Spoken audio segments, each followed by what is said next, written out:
Ayan.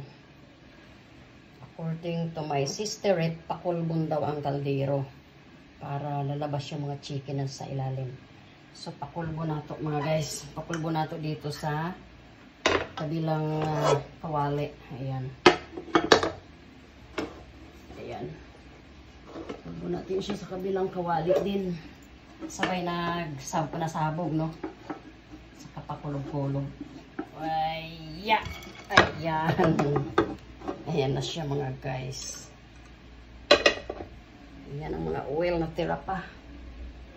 Ayan. Dito ang masarap na kanin sa ilalim kasi yan yung nalagyan ng sauce. Ayan. Pero ayan ang mga chicken. So, ayan ang mga chicken. So, yung mga chicken kanina na linagay ko na sa taas, ay nasa ilalim na naman ngayon. Ayan ang mga chicken. Ayan.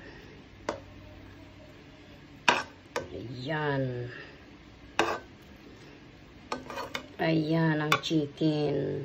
So, mayroon pang isang legs na chicken doon sa ilalim. So, ayan. Ayan. Ano ba yan? Nakatabingin naman pala yung camera ko habang nabibideo ako. Kasing busy ako sa pag-uukay ko dito.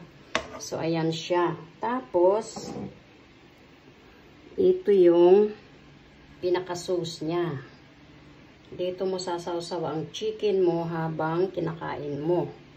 Or, ibahog mo to dyan sa kanin habang kinakamay-kamay mo yung pagkain para kang yung mga totoong Indian, totoong Bombay na pag kumakain ay kinakamay-kamay na ganun. At ilalagay mo yung sauce. So, ayan siya. May sauce talaga yan para dyan. Kasi dry na dry naman kung chicken lang at saka rice. So, ayan yung sauce. Ayan. Ibahog-bahog yan dyan mamaya pagkakain. Tapos tawag nito. Isasawsaw dyan yung mga laman ng chicken. So, ayan siya. Ayan ang ating sauce ng chicken biryani. May sausawan. Ang sarap ng sauce at saka ang lasa talaga naman hindi tinipid. Talagang very tasty talaga yan. Andyan ang lahat ng lasa dyan sa sauce na yan. Teka, saan ba yung aking kutsara? Ay, ayun. So, ayan siya mga guys. O, ayan yan. Ganyan siya. Kalapot. Mantika kasi yung nakikita nyo sa ibabaw. So, ayan. Right. Ayan. Tsaka yung mantika na yan mga guys, healthy yan kasi vegetable oil yan. At saka yung oil na rin ng manok.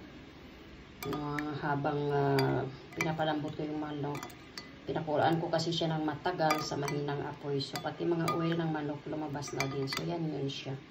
So, ayan. Yan ang ikupay-kupay mo dyan sa kanin pagka magkinamot ka, pagkakakain ka na. Ayan. Ibahog mo yan dyan at sausawan mo ng chicken at kumut-kumuton ba, kupay-kupayin, ang kisihamal. Parang yung mga Bombay, yung ganyan sila kumain. So, yan. Masarap yan mga guys.